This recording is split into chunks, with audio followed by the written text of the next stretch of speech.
Nesse vídeo aqui eu vou falar um pouquinho sobre funções hash. Eu já fiz um outro vídeo sobre funções hash e eu tenho percebido nos comentários do canal aí que muita gente tem dificuldade de entender, mesmo com aquele vídeo mais conceitual, ainda tem dificuldade de entender o que são as funções hash e como elas funcionam.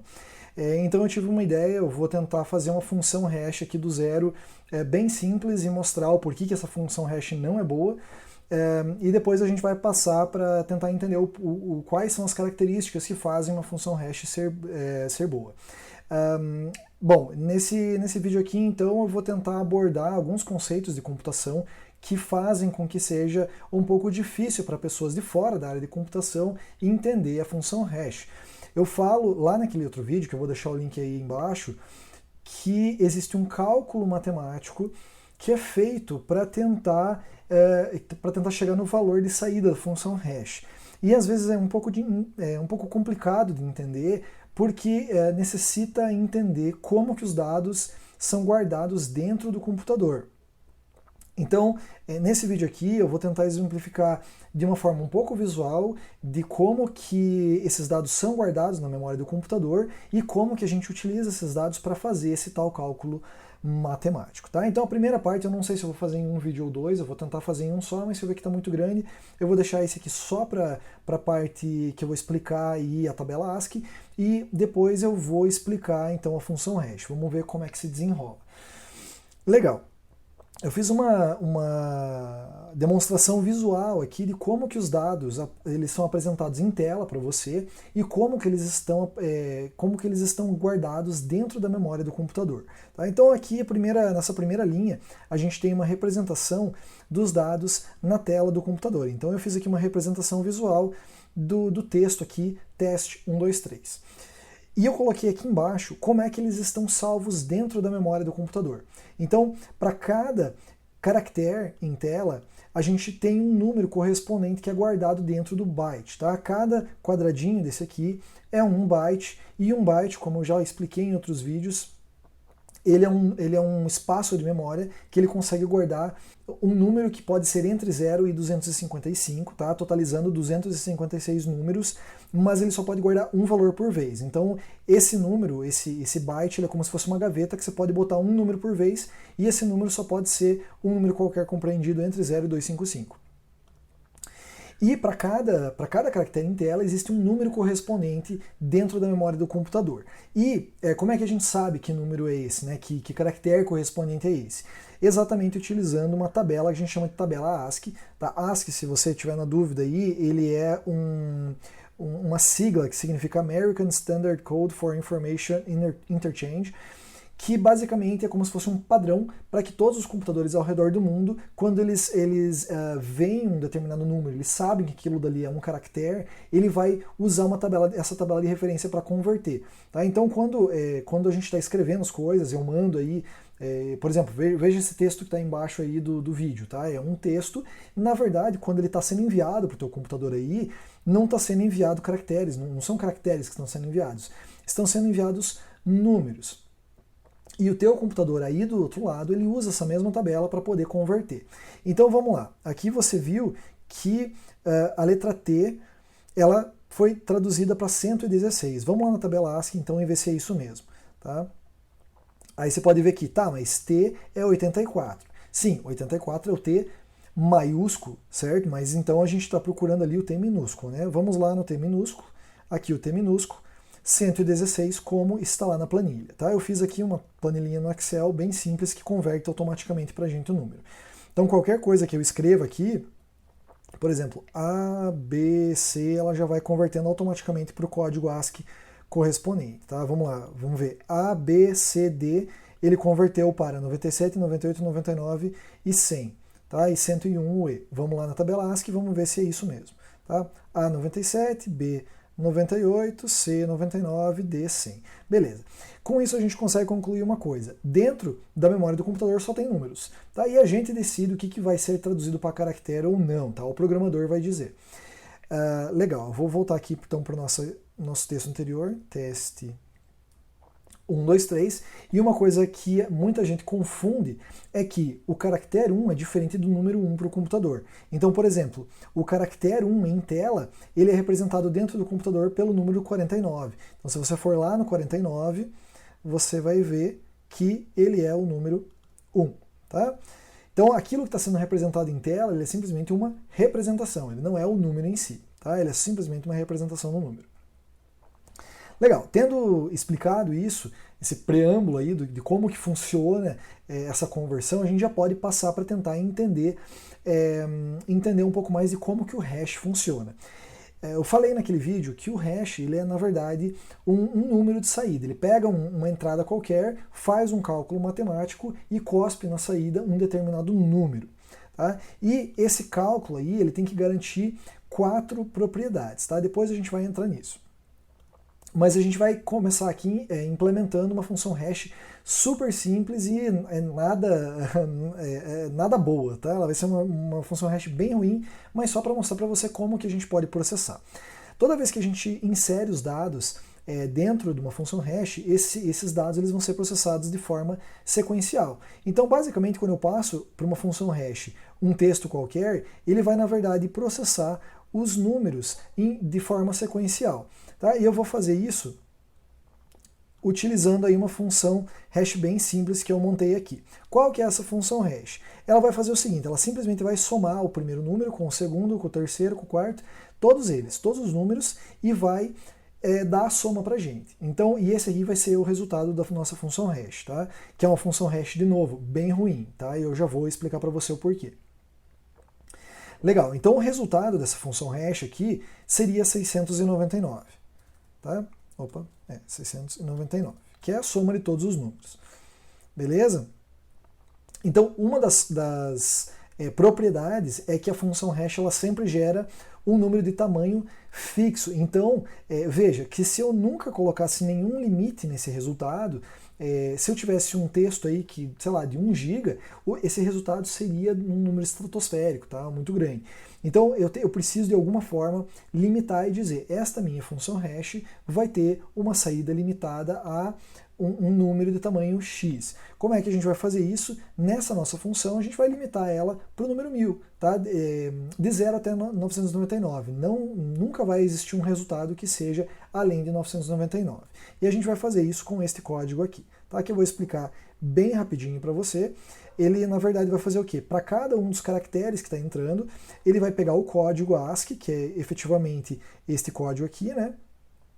E vai somar com o ligeiramente anterior, e a saída, ele vai pegar o número resultante e vai dividir por 1000 e vai dar para a gente o resto. Isso faz com que a gente sempre tenha o nosso número de saída dentro de um range, né? de um limite aí de 0 até 999, totalizando 1000 números.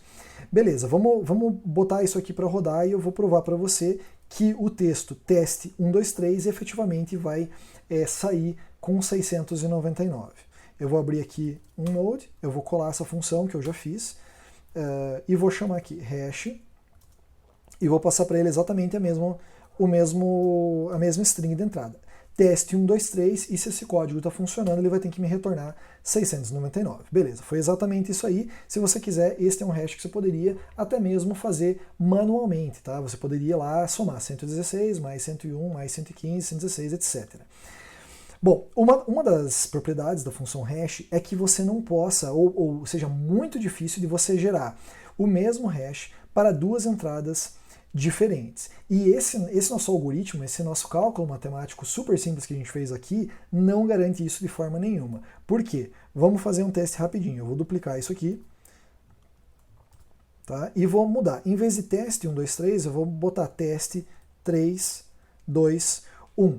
Você concorda que eu só inverti a posição 51 com 49 aqui. E você sabe que matematicamente, se eu somar tudo isso aqui, vai dar exatamente o mesmo hash. 699, portanto, esta nossa função hash, muito ruim, porque ela permite colisão muito fácil. Isso é o que a gente chama de colisão dentro aí do nosso universo criptográfico, né, de funções hash. E eu vou provar para você de novo fazendo aqui. Teste 3, 2, 1 e deu exatamente o o mesmo resultado, então colisão. Beleza? Essa função hash, então, já está mais que comprovada que ela não é uma função hash muito boa. Enfim, esse aqui é uma das propriedades. Eu vou agora puxar aqui as 4 propriedades essenciais de uma função hash para a gente ver o porquê que essa aqui não é também uma função boa por causa de outras coisas. Vamos lá. Vamos lá, eu peguei aqui as 4 propriedades que estão naquele vídeo lá sobre hashes. Então, beleza, vamos lá. Regra número 1, ele tem que ser fácil de calcular a partir de uma entrada qualquer. Ok, tudo bem, esse aqui é um hash simples, né? A gente consegue facilmente calcular a entrada, é só somar os números, né? Então, beleza, tá ok. Segundo, seja muito difícil de gerar o mesmo hash para 2 entradas diferentes, ó, ruim, porque não dá, a gente já conseguiu comprovar aqui que que com 2 entradas diferentes a gente conseguiu gerar o mesmo hash.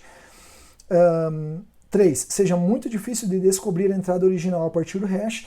Não é tanto, porque a gente tem aí um universo de 1000 possibilidades, né? O nosso hash ele só permite 1000 saídas, né, de 0 até 999, então não é tão difícil assim, com um pouco de tentativa e erro talvez você conseguiria. 4. Seja muito difícil de modificar a entrada original sem alterar o hash. Não, essa aqui até que a gente consegue, né? Qualquer modificação na entrada você consegue alterar o hash. O problema é que é muito fácil de gerar colisão. Então, o resumo da obra, essa função hash que a gente criou aqui é muito ruim. Então, esse é o ponto em que os matemáticos têm que garantir para a gente que o cálculo que é feito a partir dessa entrada gere sempre respeite essas 4 características. E é por isso que você não pode simplesmente usar uma função hash qualquer que você fez, porque isso significa que o seu hash não vai ser muito bom. Tá? Se você não for matemático e não conseguir comprovar matematicamente que a sua função hash, o seu cálculo matemático que você bolou, que ela respeita essas 4 características aqui, significa que a sua função hash pode ser quebrada muito facilmente, tá? Ou não tão facilmente, mas que não seja tão complicado de quebrar ela. Então é por isso que a gente sempre, em criptografia, a gente fala para não reinventar a roda e geralmente utilizar funções aí ou códigos compartilhados entre muitas pessoas. Porque geralmente quando você faz a tua própria função criptográfica, há muitas chances de você fazer besteira, tá? Principalmente se não tem um matemático envolvido, se não tem uma pessoa aí da área de criptografia envolvida, tem muitas chances de dar problema. E mesmo dentro da área de criptomoedas, a gente já viu isso diversas vezes. Várias criptomoedas que tinham implementações internas de coisas criptográficas, descobriu-se que poderiam facilmente ser quebrados porque tinha um problema ali, porque um ser humano programou aquilo e seres humanos são propensos a falhas, né? Então a gente conversou isso no papo lá que está no canal do Avelino. Depois dá uma olhada lá, eu vou deixar o link aí embaixo. Agora o que eu vou fazer aqui com você é o seguinte, eu vou pegar essa função, a função SHA-256 do Bitcoin, que é usado dentro do Bitcoin, que é uma função hash, que foi aí testada e aprovada por criptógrafos e matemáticos. Então a gente vai utilizar ela, que é uma função que a gente sabe que ela é bem resistente, ela realmente obedece todos aqueles quatro princípios, né? Ser fácil de calcular, ela ser resistente a colisões e etc. Então, vamos fazer o seguinte, eu vou pegar aqui a implementação dela em JavaScript, depois eu deixo aí embaixo para você o código, e o código é efetivamente este aqui. A gente não vai entrar em detalhes de como que é feito o cálculo, se não me engano o Avelino disse que ia falar sobre ela no canal dele. Eu realmente não conheço a fundo a função SHA-256, eu sei que essa aqui é a implementação, mas eu não sei o motivo matemático de tudo que está sendo feito aqui. Tá? Mas eu vou simplesmente acreditar que essa função é uma função boa, afinal ela está sendo usada dentro do Bitcoin. Eu vou colar ela dentro do Node. Então ela agora vai existir aqui dentro da nossa instância do Node e eu vou gerar um hash do mesmo texto, teste123, e ela gerou aqui um hash, tá? Beleza? Eu vou tentar agora gerar o mesmo aqui só para mostrar que o hash vai bater. Teste123, então a gente comprova aqui que realmente a função hash que a gente acabou de colocar dentro do Node, ela é exatamente igual à função hash que está no site. Beleza, gerou o mesmo hash. E agora o que eu vou fazer com você? A gente vai calcular o hash do bloco do cabeçalho do bloco Gênesis para ir comprovar se ele está abaixo do target, que nem a gente já fez aí algumas vezes. Então eu já deixei o código meio pronto para a gente não gastar muito tempo. Esta aqui é a representação em hexadecimal dos bytes do bloco Gênesis, então a gente lê de 2 em 2, tá? 0, 0, 0, 0, 0, aí tem aqui provavelmente é o hash Merkle, daí depois tem o timestamp, todos aqueles campos do cabeçalho do bloco, e provavelmente vai até o 7C, tá? Esse finalzinho aqui provavelmente é o nonce. Legal, agora o que a gente vai fazer? Então, os primeiros 80 bytes eles são o cabeçalho. Então eu vou fazer o seguinte, eu já tenho pronto o código, tá? Eu só preciso colar essa função aqui que vai auxiliar a gente no processo. Beleza. Agora o que eu vou fazer? Eu vou colar, eu vou criar uma variável chamada Gênesis, que tem todos os bytes. Gênesis. Opa. Gênesis já foi declarado aqui, tá? Então eu vou criar aqui Gênesis 1, pronto. Legal, então o Gênesis 1 tem o nosso bloco Gênesis, tá? Que é essa sequência de bytes. Próximo, eu vou ter que pegar só os primeiros 80 bytes. Como é que eu vou fazer isso? Utilizando este cara aqui. Só vou precisar fazer algumas modificações. Então, vou chamar de cabeçalho, header, e eu vou pegar os 160 primeiros caracteres. Se em hexadecimal a gente lê de 2 em 2, os 160 primeiros caracteres significam que eles são os primeiros 80 bytes do bloco, ou seja, a gente está removendo só o cabeçalho e guardando o cabeçalho dentro da variável header. Obviamente eu já tinha header, então vou botar header 1 aqui também. Pronto, agora a gente já tem dentro de header 1 aqui os primeiros 80 bytes do cabeçalho, do bloco, né, que é o cabeçalho. Legal, agora o que a gente vai fazer? A gente vai gerar o SHA-256, a gente vai passar esses 80 primeiros bytes dentro da função SHA-256 e fazer o cálculo aí necessário para gerar um hash. Então vamos lá. Vou chamar de hash 1. Aqui eu vou usar o cabeçalho, header 1. Vamos ver se deu certo. Não, o hash 1 já existe, eu já tinha rodado isso aqui antes, então por isso que está dando erro. Hash 2. Beleza, vamos ver. Hash 2. Legal, ele gerou um hash, tá? E o que eu tenho que fazer agora? Eu tenho que executar este carinha aqui que vai fazer aí umas coisinhas de programação que não interessa muito pra gente, mas ele vai passar esse hash por dentro de um SHA-256 de novo, que é a forma que funciona dentro do Bitcoin, tá? Você faz um SHA-256 de um SHA-256. E beleza, se isso aqui deu certo, agora a gente tem que ter o hash que o Satoshi minerou lá, tá? Vamos ver se é isso mesmo, 0000, tá? Os zeros na frente do hash, 19, D6, papapá. Beleza, vamos ver se isso aqui bate com o hash do bloco Gênesis e está lá. É exatamente aqui.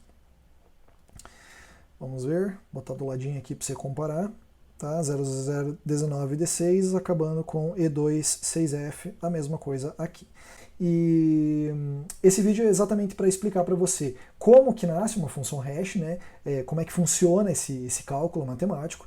Expliquei para você aí as quatro propriedades que são necessárias para que esse cálculo ele forneça uma função hash adequada, uma função hash resistente aí a quebras, né?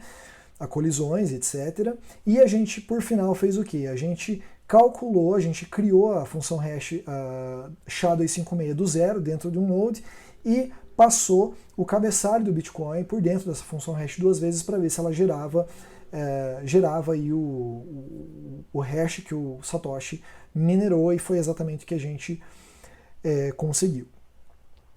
Beleza, espero que não tenha ficado muito complicada essa explicação. Eu sei que esse é um tema geralmente meio pesado. Se você não entendeu, volta o vídeo, deixa suas perguntas aí embaixo, vai lá na tribucrypto.com, deixa suas dúvidas e a gente se vê no próximo vídeo. Se você gosta aí desse tipo de conteúdo, não se esqueça aí de deixar o seu like, o seu joinha, né?